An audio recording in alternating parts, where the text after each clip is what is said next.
This is the sound of a 4-month-old Cimarron black bear. This is Errol Flynn sword fighting in The Adventures of Robin Hood. This is Joe Campbell getting philosophical about heroes. To something bigger than himself. And this is one of the most well-known sound effects in cinema history. Here it is in Star Wars, one of the most celebrated and debated epics of all time. When Time magazine asked me to make a movie about Star Wars in anticipation of The Force Awakens, my first question was, but why? Why? What do you mean? Hasn't the franchise been picked apart from every angle possible? I bet you have. Is there anything left to say when Darth sells cars, Lando beer, Yoda brisk? Too old for this, I'm getting. Not even politics are spared from comparison. But what makes Star Wars Star Wars? Is it the classic scroll lifted straight out of Flash Gordon serials? The iconic John Williams score? Even people who've never seen the movies know it. Never heard of the Star Wars. Should I have? Myths are public dreams. Joseph Campbell once said, "Is Star Wars the ultimate public dream? A fairy tale space western that landed on Earth at exactly the right time and place?" But aren't there a ton of those in pop culture? Star Wars is just the best example, right? As you wish. Also, Boba Fett sounds just like Clint Eastwood, Alive or dead, it's your choice. He's no good to me dead. who turned down the lead role in Apocalypse Now, the movie George Lucas once planned to direct before Star Wars.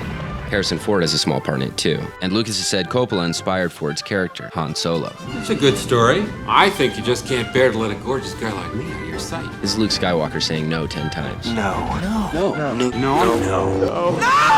Maybe it's best to understand Star Wars through the gadgets and robots that only show up in that world. The lightsabers, the X-Wing fighters, C-3PO and R2-D2.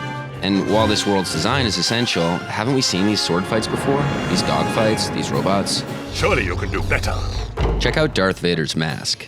Vader's mask was inspired by samurai helmets, and by most accounts, the R2-C3PO storyline was jacked from Kurosawa's The Hidden Fortress. You'll be malfunctioning within a day, you nearsighted scrap pile. Here's a shot from Star Wars 7, which looks like this one from The Seven Samurai. By the way, that's Toshiro Mifune,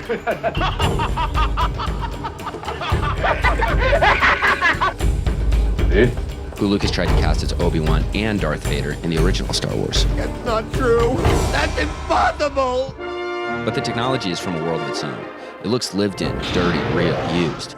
George Lucas was the first filmmaker to let us connect with science fiction by allowing it to look like a place humans actually inhabited. Same with the way people talk. You don't have to do this to impress me. Just because the characters are from another time doesn't mean they have to sound like aliens. Apology accepted. Everything's perfectly all right now. We're fine. We're all fine here now. Thank you. How are you?